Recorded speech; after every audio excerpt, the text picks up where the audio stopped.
अस्सलामुअलैकुम वरहमतुल्लाहि ताला वबरकातुहू। अल्लाह के नाम से शुरू जो बड़ा ही मेहरबान और निहायत रहम वाला है। दोस्तों, मैं आप लोगों के सामने एक वीडियो लेकर आया हूं, तो चलिए सबसे पहले हम उस वीडियो को देखते हैं। एक्ट को लेकर पूरे देश में विरोध प्रदर्शन हो रहे हैं।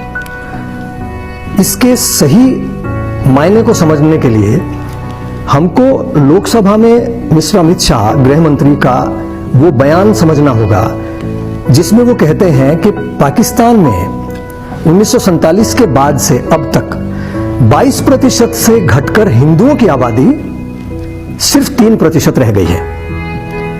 ये एकदम झूठ है। सबसे पहले हमको इसे समझना होगा। जब पाकिस्तान हिंदुस्तान से अलग हुआ, बंटवारा हुआ देश का, उस वक्त पाकिस्तान के दो हिस्से थे, बांग्लादेश जो बाद में बना, पूर्वी पाकिस्तान, और पश्चिमी पाकिस्तान। पश्चिमी पाकिस्तान में हिंदुओं की आबादी थी सिर्फ 1.6% और सभी अल्पसंख्यकों की मिलाकर आबादी थी 3.2%, जबकि बांग्लादेश में हिंदुओं की आबादी थी 22.05% और अल्पसंख्यकों की आबादी 23.2%।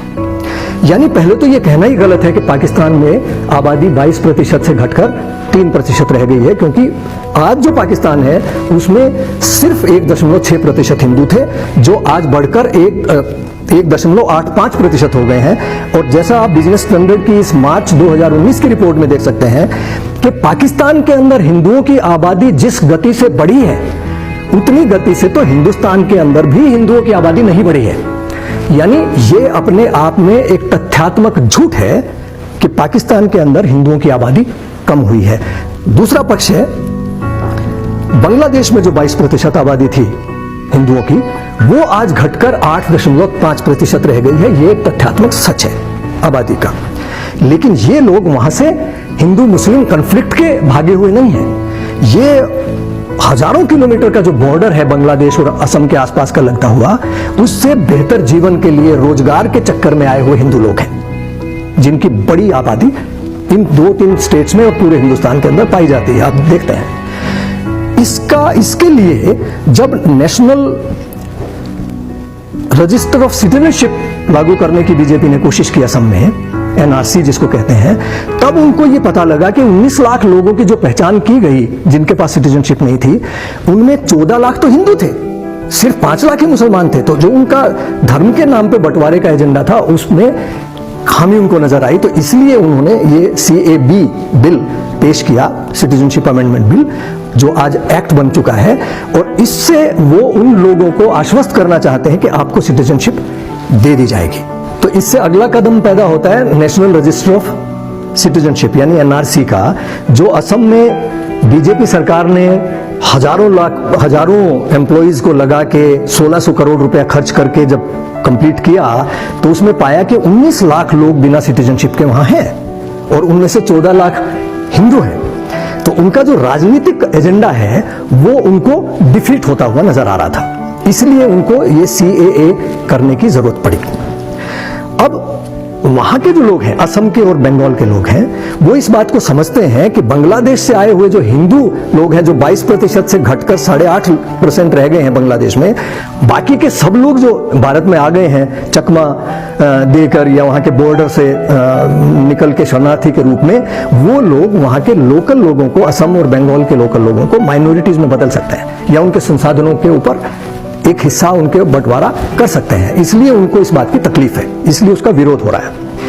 तो CAA के माध्यम से हिंदुओं को साथ रखने के लिए और मुसलमानों को सिटीजनशिप ना देने के लिए ये एक्ट लेके बीजेपी सरकार आई, जिसके लिए वो ये कह रहे हैं कि किसी को परेशान होने की जरूरत नहीं है। लेकिन परेशानी की बात अगला कदम है, जो है NRC national register of citizenship. जब पूरे देश में लागू किया जाएगा तो इन मुस्लिम्स के पास किसी तरह का ऐसा कोई डॉक्यूमेंट नहीं होगा जिससे वो ये साबित कर पाए कि वो यहाँ के नागरिक हैं, इसलिए उनको इस देश से खदेड़ने की कोशिश की जाएगी या उनको जेलों में डालने की कोशिश की जाएगी। लेकिन यहाँ पर सरकार ये बात भूल रही है कि ऐसे करोड़ों लोग हैं इस देश के अंदर जो गरीब हैं, आदिवासी हैं, जो विस्थापित हैं किसी बाढ़ के कारण या किसी और वजह से, या उन्होंने कभी किसी तरह के डॉक्यूमेंट बनवाए ही नहीं हैं, जो इस वर्ग के अंदर शामिल होंगे और उनकी प्रताड़ना होगी।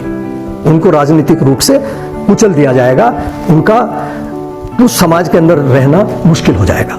इसलिए इस बात को जो अगली जनरेशन्स हैं, खासतौर से जो स्टूडेंट्स हैं, जो पढ़े लिखे लोग हैं, इस पूरे मुद्दे का हमारे देश के ऊपर क्या प्रभाव पड़ेगा, हमारे बंटवारे का क्या प्रभाव पड़ेगा, गरीबों के ऊपर इसका क्या प्रभाव पड़ेगा, इसकी वजह से उनकी जागरूकता के कारण वो खड़े हो गए हैं और इस सरकार के विरोध में इस पूरे देश को एकजुट करने का काम कर रहे हैं। इसलिए हम सबकी ये जिम्मेदारी है कि आज एक जागरूक नागरिक के तौर पर अपने भविष्य को देखते हुए, अपने आने वाली पीढ़ियों के जीवन के लिए इसके महत्व को देखते हुए हम सब एकजुट होकर इस CAA का विरोध करें और NRC का विरोध करें इस रूप में जिसमें हमको धर्म के नाम पे बांटने की कोशिश होती है, जो असल में सही मायने में देखें तो वो गरीब और अमीर के बीच की लड़ाई का मुद्दा है, जिसमें वो गरीब उसमें सबसे ज्यादा सफर करेंगे, भुगतेंगे, जिनके पास संसाधन नहीं है, जिनके पास कोई रिकॉर्ड्स नहीं है, जो इस देश में रह तो रहे हैं दशकों से, लेकिन अपने आप को सिटीजन साबित करने के लिए उनके पास कोई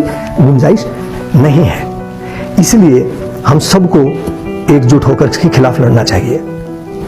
आपकी सिर्फ जानकारी के लिए कह रहा हूं, मैं खुद एक हिंदू हूं, एक ब्राह्मण परिवार में पैदा हुआ हूं, लेकिन बचपन से ही मैंने ये सीखा है कि इंसानियत इन सब चीजों से ऊपर है और यदि हमको एक शांत, एक प्रगतिशील देश देखना है तो हम सबको भाईचारे के साथ आगे बढ़ना है, ना कि एक दूसरे के खिलाफ खड़े होकर इस देश को बटा हुआ देखकर। नमस्कार।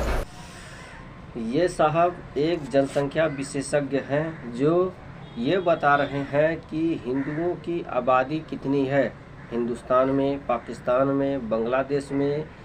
जो लोगों का ये शुबहा और शक है कि हिंदू खतरे में है और उनकी आबादी घटती चली जा रही है, लेकिन देखा जाए तो सबसे ज़्यादा दर हिंदुओं की पाकिस्तान में बढ़ा है।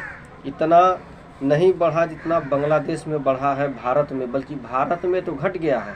भारत में पॉपुलेशन बढ़ा नहीं है, बल्कि बांग्लादेश से भागकर आए हुए लोगों की जनसंख्या है। लेकिन ये लोग मुसलमान जहाँ है वहाँ हिंदू सेफ है, लेकिन जहाँ हिंदू है वहाँ मुसलमान सेफ नहीं है। ये बताने की कोशिश किया जा रहा है और पूरी परसेंटेज के द्वारा बताया जा रहा है कि हिंदुओं की आबादी कितनी है और कहाँ कितनी बढ़ी हुई है। लोग कहते हैं कि हिंदू खतरे में नहीं है।